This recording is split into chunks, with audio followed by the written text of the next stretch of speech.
We have some breaking news. Fox News alert now to Washington, D.C. The FBI reaching out to Congress in an apparent update on that letter from the 28th of October talking about the Clinton emails. Now, the head of the House Oversight Committee, Congressman Jason Chafe, is tweeting this a moment ago on screen. FBI director just informed us, based on our review, we have not changed our conclusions that we expressed in July with respect to Secretary Clinton. All right, some details to go through here. Let's bring in Ed Henry from Washington.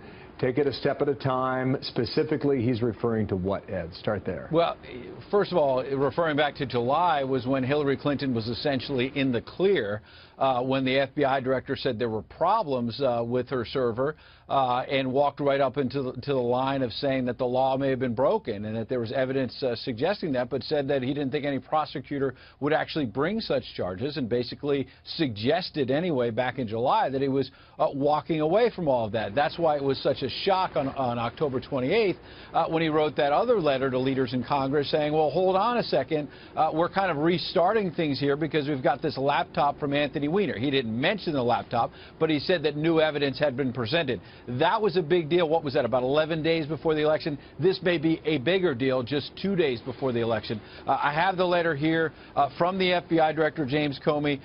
He said, I want to let you know, we sent that letter, quote, since my letter, the FBI investigative team has been working around the clock to process and review a large volume of emails from a device, again, the laptop, obtained in connection with an unrelated criminal investigation.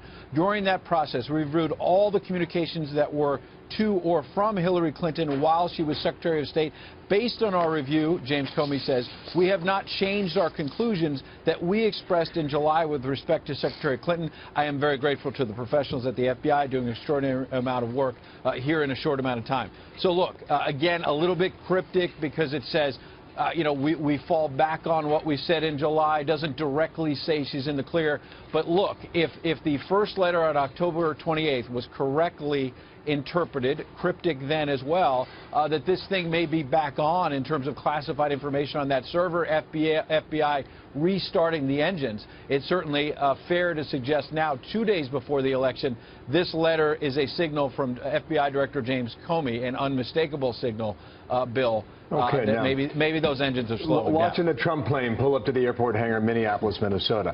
Technically speaking, the investigation was never closed. That's Correct. what Comey said over the summer before Congress. Correct. And he said to Congress over the summer when he was under a lot of heat from Republicans for not pressing for, you know, a grand jury to suggest that there should be criminal charges or anything like that, that, look, if I see anything else, we'll go back. The thing's not officially closed. That's what happened, we believe, in late October. But I think, again, to follow the facts and not to spin on either side, if we're going to follow this with what happened on October 28th, which was potentially very damaging to Hillary Clinton. Again, we don't want to get ahead of ourselves. We want to stick to the facts. But I underline the word potentially. This could potentially be a big sigh of relief for Hillary Clinton. Yeah. Ed, you know, it seems that if James Comey feels that he injected himself into the political dialogue here, this latest statement, which came out just moments ago, would serve in some ways to neutralize that. He's basically saying, I looked at what they had. As I promised, I would update the American people and Congress if there were new developments. So I came forward. I told them there was new development, and they've been working around the clock, as he says in this memo. And so far, I don't see any reason to think that we're going to change our conclusion from July. I mean, you know, so how much of this is an effort in that regard?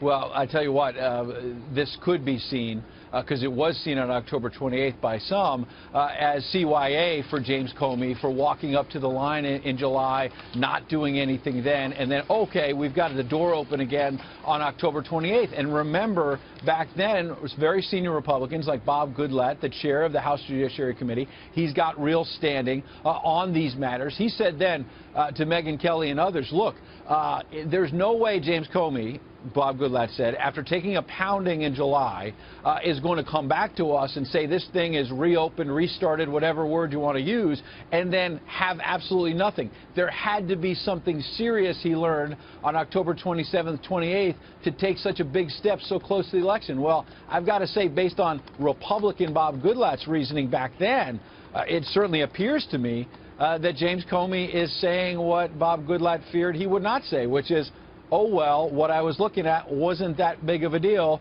and so I'm not changing my mind from July. So I actually think this could be a bigger head-scratcher in terms of James Comey, his legacy, because he walked up to the line in July, didn't do anything. Then he saw the door ajar again October 28th, got hammered again by Democrats this time, Republicans back in July, Democrats a couple of weeks ago for saying, why are you interjecting into the election? You better have something this time. And now, 2 days before the election, when Hillary Clinton appears to be, kind of struggling to the finish line here, for Comey to insert himself again, Martha, whoa, this is a big deal.